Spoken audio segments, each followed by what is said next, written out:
Good morning.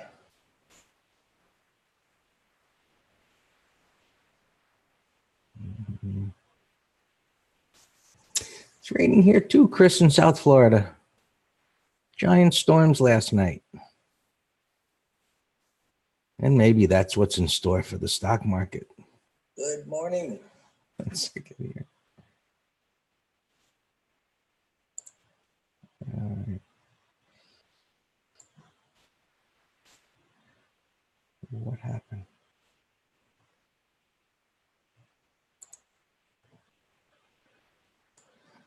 Okay, so we have possibly a counter trend sell setup here. Looking at the S&P futures rallying up into this resistance earlier in the week, before yesterday, and we'll see, in the past during this year, these relatively large red bars haven't really done much to damage the overall trend. Really, they haven't really done much of anything other than a couple of days of uncertainty. As you can see here, big red bar, chop around, relatively large red. It's got a tail on it, chop around. Over here, we had a breakout failure type, pulled back for a couple of days. This one, I think the most memorable for me was this was a super bullish day breaking out, followed by this nasty reversal. And it doesn't look like a big deal here in retrospect, but it was that day. The selling was pretty intense, as if this was going down at least to this level, and a few days of chopping around, and it recovered. And then you could see the very tight arrangement of bars with the red bar ignored here, or the topping tail ignored, bottoming tail, continue up, everything just grinding along as it should in a bullish trend. And then yesterday, the market has a spasm over Fed chair comments, whatever they were, and hasn't violated this major support point. But now we look to see whether this actually follows through, or whether we actually get more of just a few days of chopping around. We've only got today and Friday at this point. And in the historical pattern, based on the big down bar, which is a bunch of smaller down bars, put together if you chop it up in a smaller time frame. And that creates the void above. And so now, historically, we get an inside day down in the lower half of this bar. So what we do is just set things up the way we do. This is what we call our factory work. And of course, I have to turn it to red. Where are you? Oh, there you go. A little slow.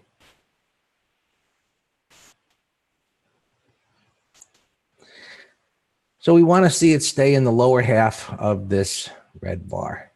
And I don't know if I can. Yeah, we can do it there and just look at that, how it lined up perfectly. I didn't know it was going to do that perfectly with minor resistance over there. There's actually nothing to the left, as you could see. If we went down to a smaller time frame and broke up this bar, maybe there'd be something inside of it. Nonetheless, just the guesswork of, we just look about half the size of the bar.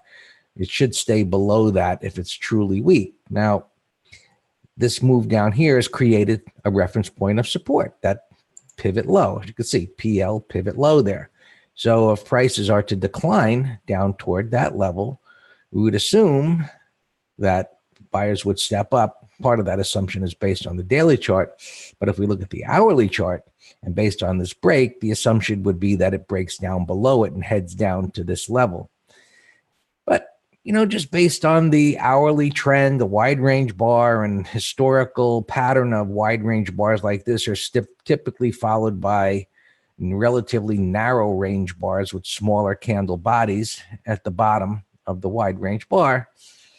That leads us to an initial bias of today could be a chopping around day that doesn't go too far. Now, I do see stocks down here that are moving, quite a bit. Tesla's up on, get this, they're going to borrow money. So I guess maybe that's a possible save there within the bearish trend of Tesla right now, breaking down through some pretty significant support this week. But anyway, it's up quite a bit on the fact that they're going to go out there and borrow some money. And you got other stocks that are up, others that are down. Well, look at this one, almost 50 points.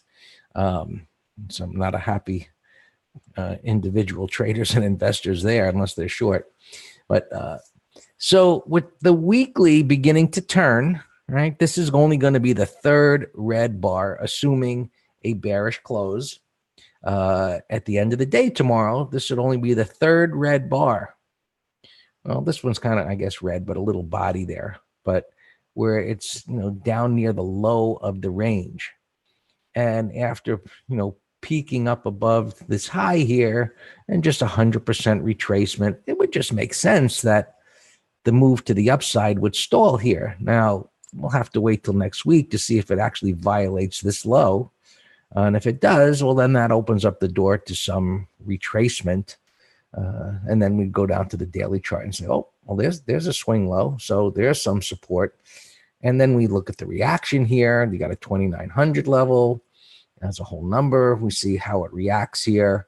And then if it doesn't hold here, well, let's just say it chops around or just slips right down through it.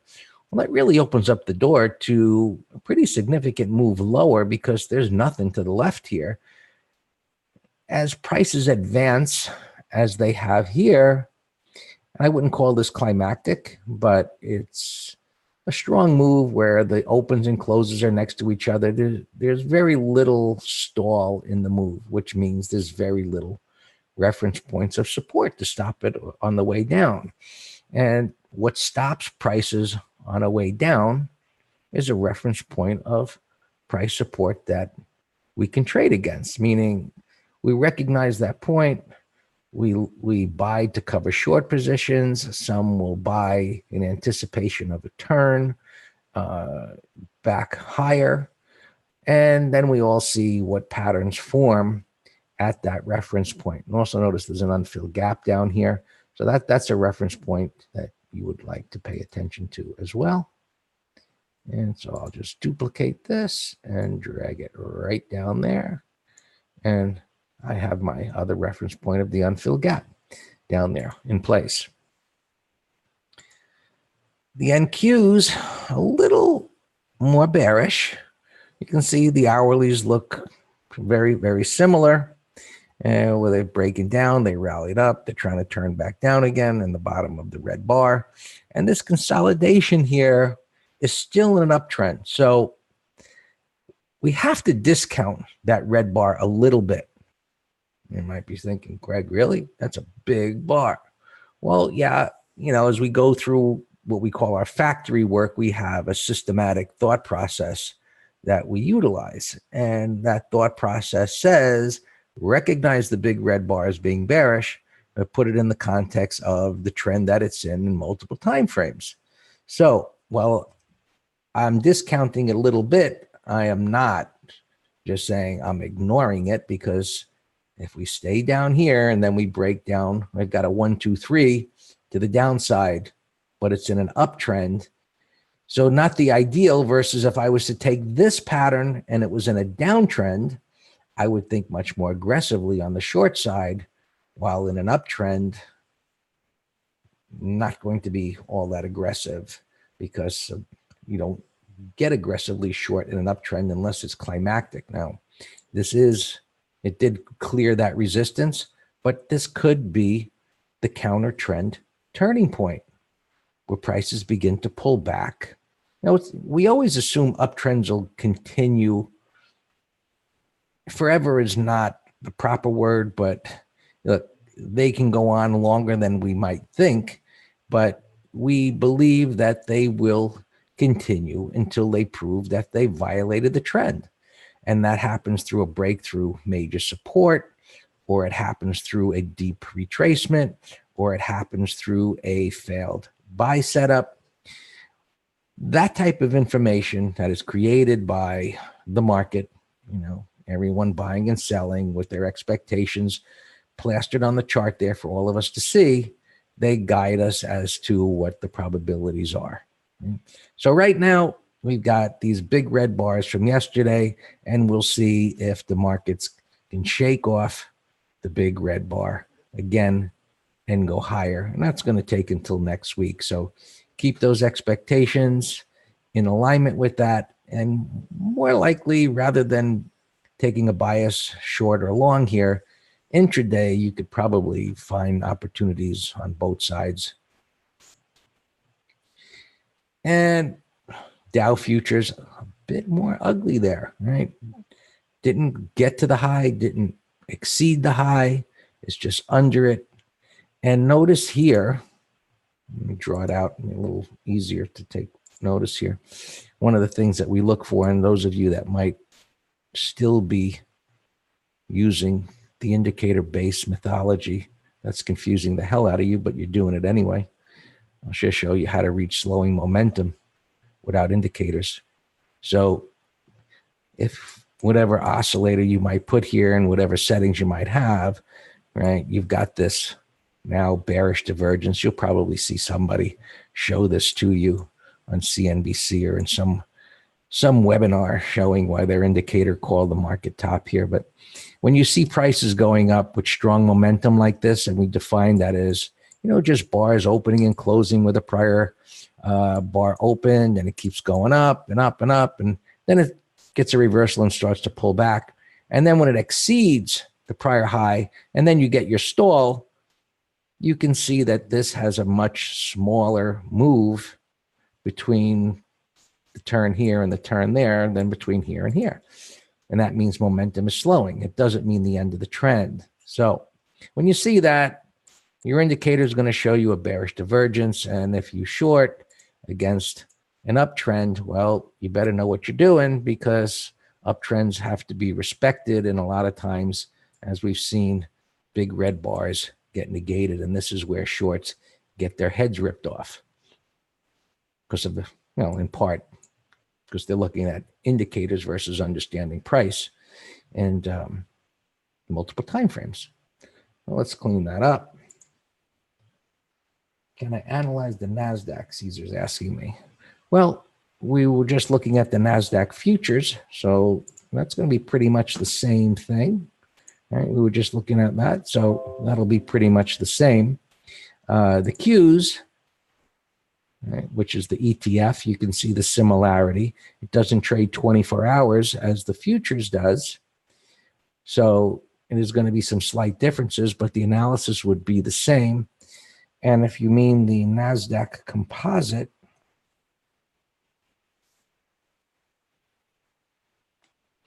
you can see it's a little bit different. And you got many more stocks in it, of course, but the pattern is, close to the same thing as the NASDAQ futures and the ETF of the NASDAQ 100. So uptrend, big red bar, you've got this move up and the move down. We'll see if it holds this major support area or not. So there you go. The analysis is the same. You can see the moving averages pointing up and all of that. And this topping pattern here on the hourly, which we'll see if this follows through. But the same thing, today could be just a narrow range day down here. So as we look at the charts, the idea is to look at the current pattern, put it in the context of historical patterns, which gives us some expectation of what the day might bring. And then we see what happens, trade it accordingly, right? So we call our factory work. This is becoming a disappointment, right? Yesterday, when we looked at the markets, we had this bottoming tail bar to look at the prior day, and it was like, okay, buyers stepped up on the dip, and maybe now if they can get above that day's high, we could break through here and into this void above. Well, that hasn't totally been negated as a possibility. If it closes down below last week's low, then I'd say, yeah, that's definitely out of the realm of possibilities in the short term. But now, this bottoming tail didn't follow through. We got another big red bar. It's in a big mess over here. So I don't know what that's going to do at this point. So we wait for more information, which means we're waiting for more bars to form to see what's going to happen here. We don't want to short patterns like this because there's support just below. We don't want to buy because of the resistance and it failed. So this is one where we just say, stay away. Go find something else to trade that has a cleaner pattern. Transports, right? That's the fly in the ointment one, really. And I mentioned that, days ago or last week when this breakdown started to happen. And I was like, okay, the spiders look like they can go up and the Qs look like they can go up and maybe the Russell's going to break out, but what the heck's going on with the transports? And one of the things I wrote in the advisory letter was, yeah, this is a problem, but historically markets can go up while the transports go down. And it's always been a warning sign. That doesn't mean a pinpoint turning of the other markets. It's something to keep in mind that there is a problem under the surface, and that problem continued yesterday. So this is now at this major support point where they should stabilize. And if they don't, well, that's bearish. Because when prices come down to a reference point like this, they should stabilize, and they typically do. And if they don't, that means sellers really have buyers by the throat, so to speak. We've got two converging moving averages and that 190 number. So that might be a better reference point and a little peekaboo under that support where buyers would step up. Self-fulfilling prophecy of whole number and converging moving averages that are widely followed. Mid caps certainly look like they were going to take off as well, and now they have failed, which means we're just back into the mess of going nowhere. Stand aside. And bonds down, just chopping around here a little bit. They moved up yesterday. Today they're back down. There's just a lot of confusion in the market right now. Whether, it's the Fed, whether it's China, whether it's earnings, you just don't have great odds market-wise. So finding individual stocks certainly makes sense to focus on those that are on their own pages, we speak. But, there's a lot of confusion right now. And as I'm going through these charts and explaining to you what I'm seeing, that's how you recognize periods of confusion versus where trends are clearly in alignment and moving as they should. Hey, Greg, what was your Capraism one day? You said when the charts are confusing, then so are we. I'm confused.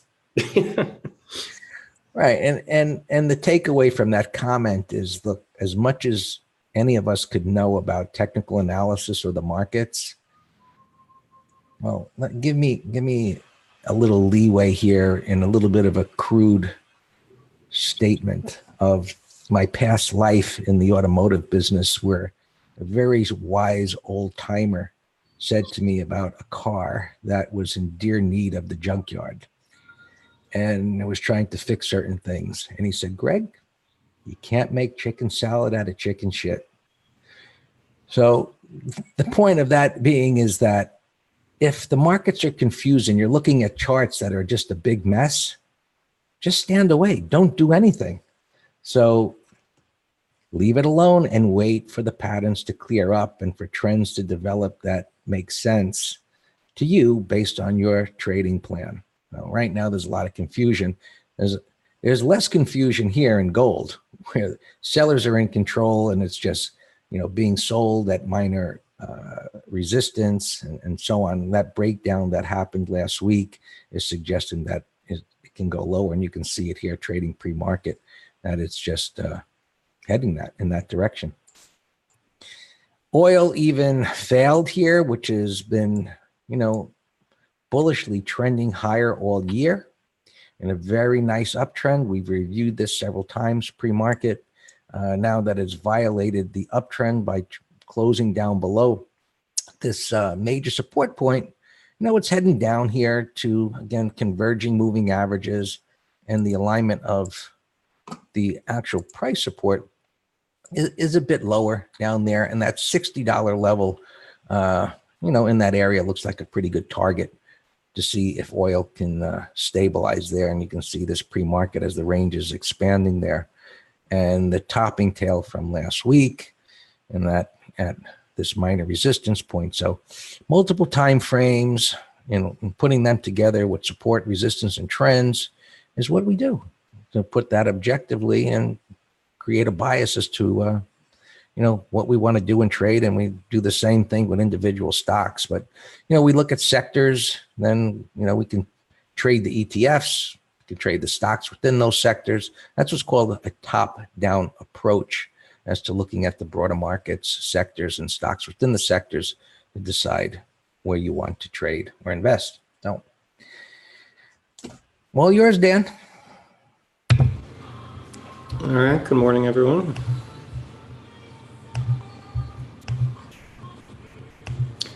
Let's do opens as always real quick, and then a bunch of gappers.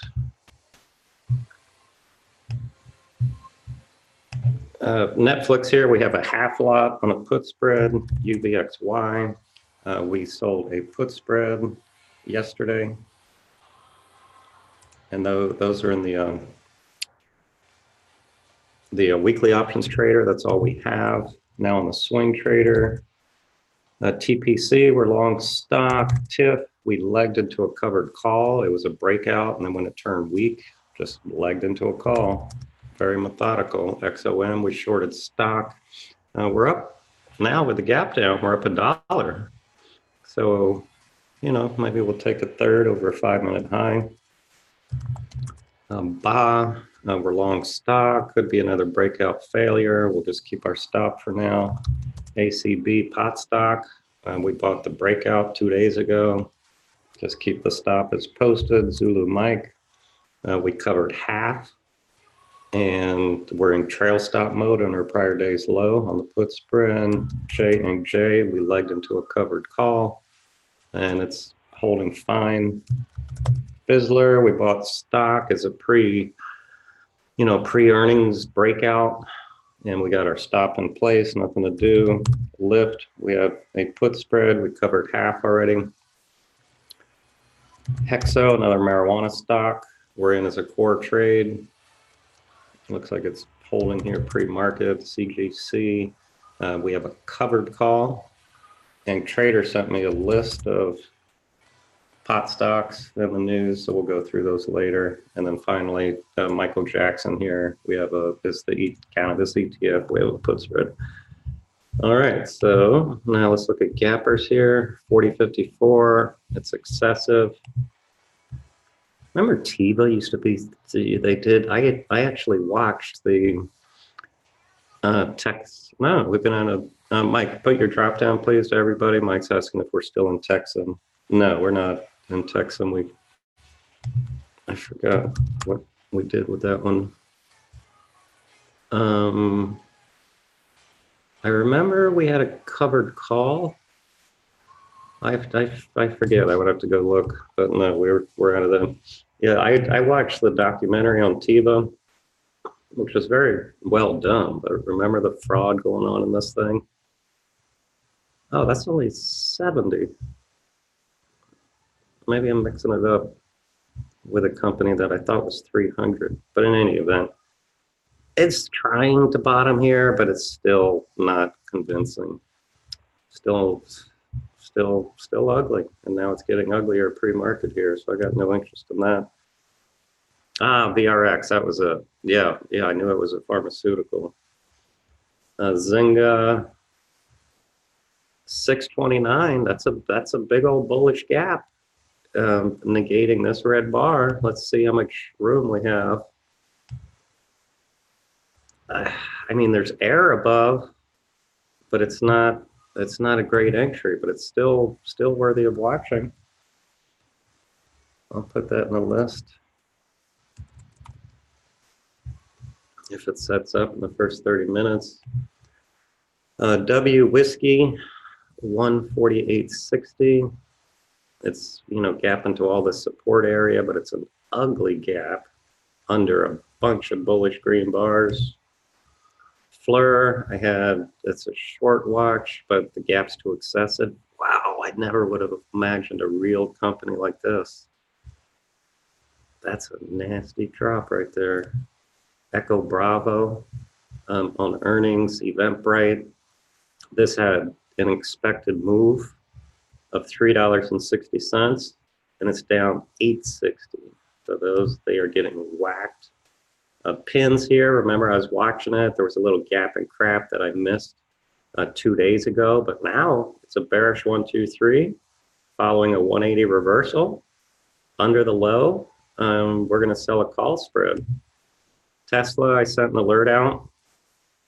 I have this on a put spread watch. So trader, help me with these. If we can do something here, 233 or lower. And you know the drill. Step 2 is it has to set up bullish intraday. That's it. This was a head and shoulders breakdown, but now look where it's gapping, 77. This morning, I sent an alert out to our weekly options trader saying Tesla, Dunkin, and UAA were all put spread candidates. But when I sent the alert this morning, it was more like 75.50 to 76, which is an absolute tier 1 gap. And now it's starting to get a little excessive, but I have all 3 of these in charts right here. UAA was another tier 1 of mine. Look, gapping up. Well, again, when I did it this morning, sent the alert, it was 23.50. Negating this red bar, breakout on the weekly, monthly, that is tier 1. I like it. I like all 3 of those. Plus the pins. That's gapping down. DuPont, it's a mess. HRS, it's not earning. It was earnings yesterday, but we just want to keep this on our list trader for a intraday setup. Yeti was up in the morning. Now 32. This was a recent IPO. Right here was your no-brainer core entry. Look at that on this pullback right there. Over 1818 was a no-brainer core setup. Check them both. Check them both, trader. Disca is a mess. Let me kind of go through these real quick and glance at our opens. We don't have any disasters up or down that I got to worry about. So let me just keep going with this list. $75, that's a nasty gap. Kind of light volume. Let's wait. There's the whiskey I already talked about. The UAA talked about. TPX. Bullish gap, but it's right at this prior high. I would have liked it better if it gapped the 63 area. TFX negating this red bar in a price void. That looks good. It's a big expensive mover, but that's another put spread candidate, trader. See if you can get the 280s off. GPN, it's getting extended. Engulfing bar, short term call spread if you can get it off. This was a deep retracement, went sideways, red bar ignored, bottoming tail. This is a put spread candidate.